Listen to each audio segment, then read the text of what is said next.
Today I'm working on my 1991 Toyota Land Cruiser FJ80.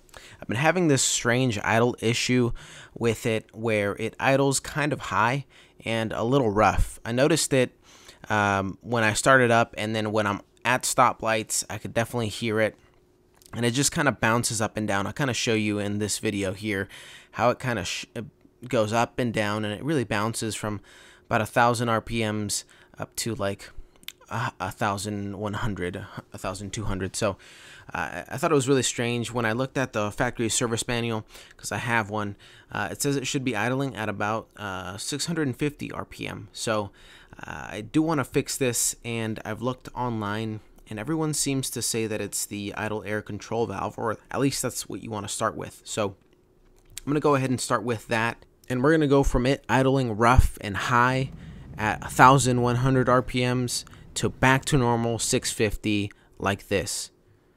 Alright, let's get started. The repair itself is actually super straightforward. You would technically only need a Phillips head screwdriver to pull it off. However, all over the forums, all over internet, and in discussing with other FJ80 owners, they've mentioned stripping these screws. Now, if you strip these, it's going to be so hard to actually get them off without a proper removal tool. So that's why I'm recommending one of these little tools here. It's like a socket with a little Phillips head attachment, and that was super helpful for me. Other thing you're going to need is a toothbrush if you want to get it real nice and clean. They're super cheap, and some carburetor cleaner, which is definitely going to be needed if you're going to clean it out the right way. Okay, so I'm going to show you where it's located. Let's go. All right, so they say that the rough idle comes from this right here, which is the idle air control valve. And this can be taken off with 3 Phillips heads. Now, I've heard online that the biggest concern is stripping the screws when taking those off. So take that into consideration. I'm going to try my very best not to strip any of these screws. And I'm also going to put this little pan under it to catch anything that might fall. It also comes with a little gasket in there, and I'm going to walk around so you can see it. So this part right here is a little gasket. You don't really need to replace them, so I've heard, but sometimes it's recommended. So what I'm going to do, I'm not going to replace my gasket today. I'm just going to clean it and see if that's the issue. So I'm going to take this off here, the electrical part first, and then I could actually reach the 3 screws, and we're going to take it off.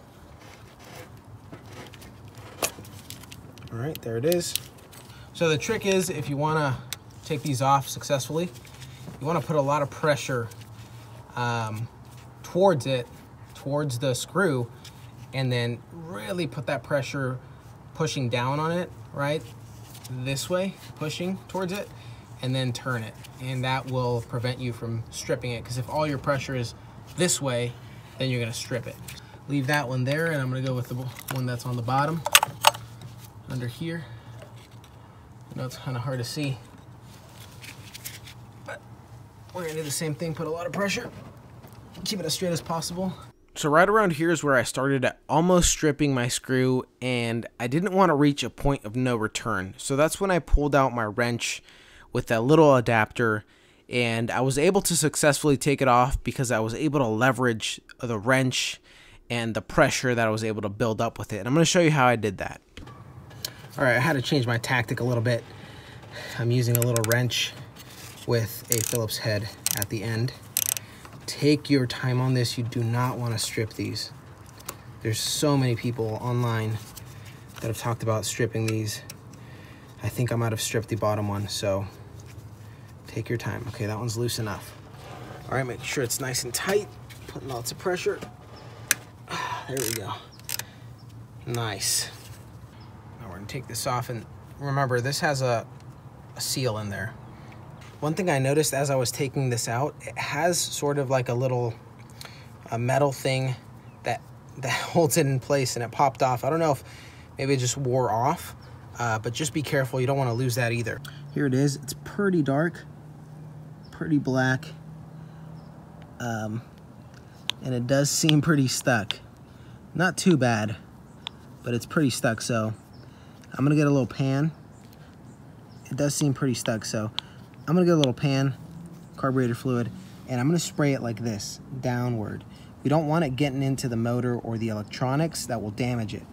So we're gonna spray it like this, spray it downward. All right, so what you're gonna need is you're gonna get some carb choke cleaner, just a toothbrush if you have one, an old one.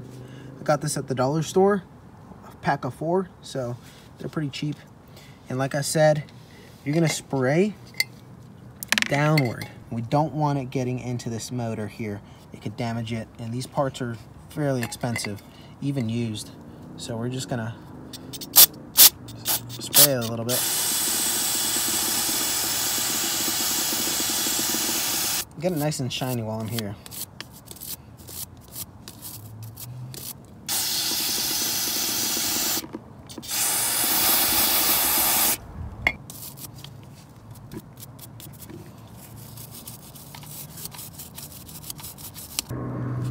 All right, look at that difference. Look at how clean that looks. We're gonna go ahead and install it back, and we'll be done, and we'll test it. Let's take a look at how it used to look, super grimy and dirty and disgusting, and look at how it looks now, nice and clean, shiny. Let's get it back on the car and test and see if this fixed our issue. All right, and before we put this back on, just make sure your gasket is nice and clean, and be careful, like I said, with these little metal parts that are around it. And we're gonna fit it back into place. Now that those are started, we could finish tightening these up.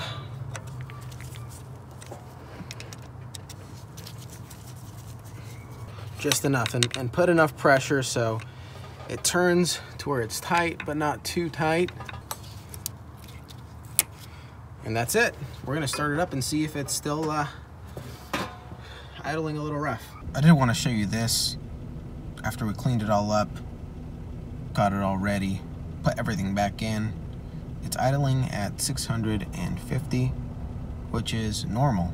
So that's really cool.